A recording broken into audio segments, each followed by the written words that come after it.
we're going to investigate some simple cases of projectile motion before we get into some more advanced things. So first case we're going to look at is zero launch angle, having a horizontal velocity equal to zero. Horizontal velocity, an initial velocity that is horizontal, meaning our vertical initial velocity is zero. So anytime something is thrown horizontally, we can say that v naught y is zero. Of course, it'll accelerate in the vertical direction, so the velocity in the y direction won't remain zero, but it starts off at zero. Ball thrown horizontally off a building from height 12.5 meters, thrown with initial speed 10.1 meters per second. How long does it take to hit the ground, and how far from the building does it land? So how long does it take to hit the ground? Well, as always with our kinematics, we know the acceleration is constant, so we know we can use our kinematic equations. So we're just figuring out which equation has all the things that we need. And if you look at it and think about it for a moment, you can realize that the one that has everything we need is the time-dependent equation. Height is 12.5, so that means we're going 12.5 meters down to hit the ground. The y component of our initial velocity is 0, and our acceleration is 9.8 meters per second squared downward. And so now we have equation. We can calculate the time it takes to hit the ground. That comes out to about 2.55 seconds. Okay. How far from the building does it land? Well, that's a good question about the x component of motion. The only equation we ever use in the x direction for projectile motion is that one. And this is a case where to do things with both components of motion, we will need to plug in the value that we've gotten in the past. Delta x is v naught x, that's the initial speed. This is the initial speed, that is the x component, because our initial velocity is horizontal.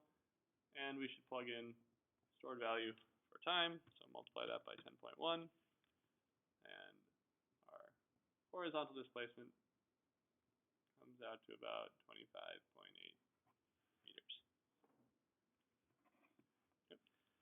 Next problem. Cannon's fired horizontally from a height of 3.5 meters above the ground, and the cannonball lands 40 meters away. So now we're given a different piece of information. We know it lands 40 meters away. What is the cannonball's initial speed? Well, the initial speed is horizontal, so that means this question is dealing with the horizontal component of motion. In the horizontal direction, we don't need to think. We only have one equation. And what do we have? We have it lands 40 meters away, and we have initial speed. But we don't know time. Okay, so what do we need to do? Well, the time it takes where it lands is when it hits the ground.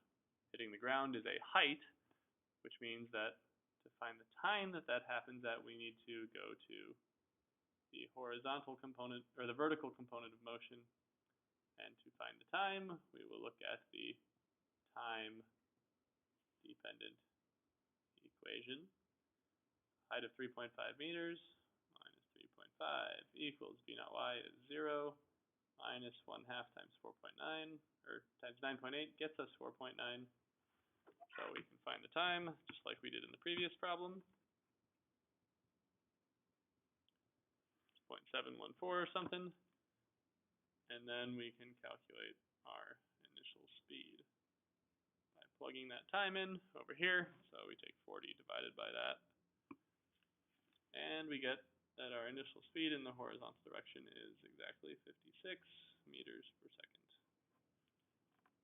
What is the cannonball's velocity as it hits the ground? Well, in the x direction, what do we know? Well, we know the acceleration in the x direction is 0. Therefore, our final velocity in the x direction, the x component of our final velocity, is the same thing as the x component of our initial velocity. But when this hits the ground, it won't be just going horizontally, it'll be going horizontally and down. So we also need to calculate the y component of the final velocity. This is where we get back into the vector stuff, vector components and all that. So velocity as it hits the ground, well, we need the y component of that final velocity. And in order to get that, we can use the time independent equation and plug our values in. Our vertical displacement is negative 3.5. The final y is what we're trying to find. V naught y is 0. 2 times 9.8 times 3.5, square root, answer. We get V final y is about 8.28. And remember to find then we need to find magnitude and direction. So we do square root of the x component squared plus the y component squared. Get that the magnitude is 56.6 meters per second. Inverse tangent, y component over x component. We get 8.41 degrees, and then we think, what direction is it going? Well, it's going horizontally, and this, well, I wrote positive, but it's a squared, so it could be plus or minus, and we know, in fact, that it is going down. So that's going to be at 8.41 degrees below the horizontal. Something I want to take note of is that you will never, ever, ever plug an x component into a y equation. Okay, so make sure you're not doing that. Don't take this 56 and put it in for initial velocity here, because that 56 is the x component of the initial velocity. The y component of the initial velocity we know is 0 because it's fired horizontally. So make sure you're not mixing and matching your components. There's another question. Object is projected horizontally from height h, travels horizontal distance d by the time it hits the ground. How far would it travel if it was instead projected horizontally at the same speed from height to h? Okay, well, horizontal distance and height, those aren't in the same equation anywhere, because height is a y component thing and horizontal distance is an x component thing. But we know that the link between the two components of motion is time. So if we're going from height h, and we want to find out time, we can consider the time-dependent equation.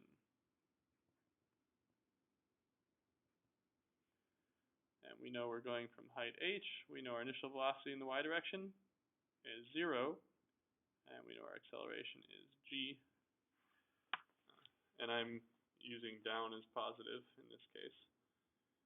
In any case, if I didn't, the negatives would cancel out.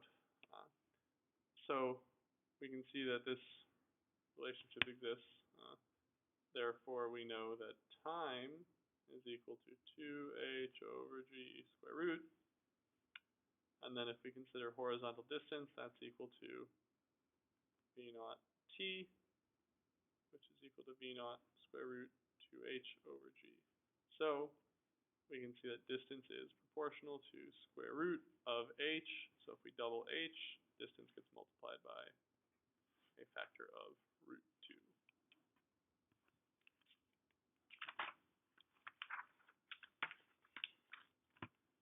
Same sort of idea. Object is projected horizontally at initial speed v, traveling horizontal distance d before hitting the ground. How fast would it need to be projected to instead travel distance 2d in the air? So again, this is the horizontal distance, horizontal component of motion. We got delta x equals v naught t, so in this case d equals vt. So we have a relationship here, but we do need to stop and think for a moment. Time. Is time something that's affected by velocity? Well, no, because that's a horizontal velocity. The vertical component of the velocity will be 0. So whether it's going at speed v or any other speed, it'll take the same amount of time to hit the ground. So time is a constant, then we can say, oh, we can see distance, velocity are directly proportional. So to double distance, we also double